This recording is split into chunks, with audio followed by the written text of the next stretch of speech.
కుటుంబ సమస్యల, గొడ్రాలితనమా, బుద్ధి జ్ఞానముల కొదువా, ఆర్థిక ఇబ్బందులతో సతమతమవుతున్నారా, వ్యాధి రోగములతో బాధపడుతున్నారా? ఇయ్యండి కరపత్రాలు. చూసారా ఎలాట చెప్తున్నారు? ఈ సమాజాన్ని దోచుకునే దోపిడి దొంగలు వీళ్ళంతా. దేవుని జ్ఞానాన్ని చెప్పకుండా దారి మళ్ళిస్తున్నారు వీళ్ళంతా.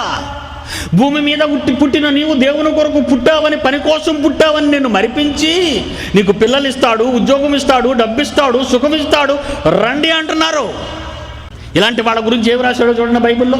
కొరింథీయులకు రాసిన మొదటి పత్రిక 15వ అధ్యాయం 19వ వచనం. ఈ జీవిత కాలము మట్టుకే మనము క్రీస్తును నమ్మిన ఎడల ప్రపంచంలో ఉన్న మనుషులందరికంటే దౌర్భాగ్యులమయ్యుందుము.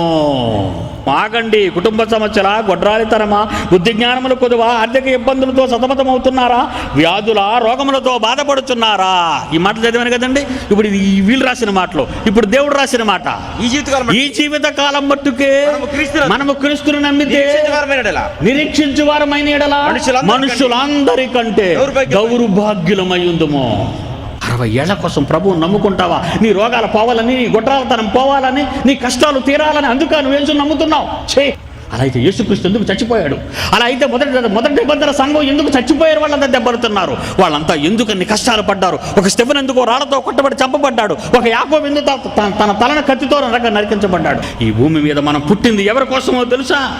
4వ అధ్యాయం 34వ వచనం యోహాను సువార్త. యేసు వారిని చూచి, నన్ను పంపిన నా తండ్రి ఇష్టాన్ని నెరవేర్చుట, ఆయన పని తుదముచ్చుట, నాకు ఆహారం మీరెందుకు క్యారేజ్ తెచ్చారా నాన్న?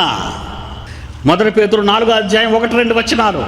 క్రీస్తు శరీరమందు శ్రమపడెను, క్రీస్తు శరీరమందు శ్రమపడెను, క్రీస్తు శరీరమందు శ్రమపడెను. మీరంతా క్రైస్తవులు, క్రీస్తును ధరించుకున్నారు. మీరు వినాలి ఈ మాట.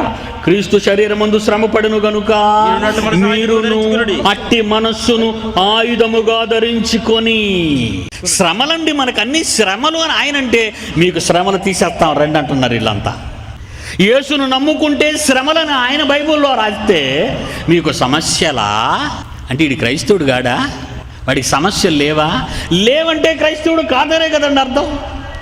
1 పేతురు అదే అధ్యాయం 4వ అధ్యాయం 16లో ఉంది. ఎవడైనను క్రైస్తవుడైనందుకు బాధ అనుభవించిన ఎడల అతను సిగ్గుపడక ఆ పేరును బట్టి దేవుని మహిమపరచాలి. కష్టాలు వచ్చాయి కనుక దేవుని మహిమపరచు, కష్టాలు తీసేయమని ప్రార్థన చేయడం కాదు. బ్రతుకుట కొరకే బైబిల్ పడితే, బ్రతుకుట కొరకే బోధను మార్చితే, మరి కఠినమైన తీర్పు ఉంది బోధకులందరికీ సోదరా.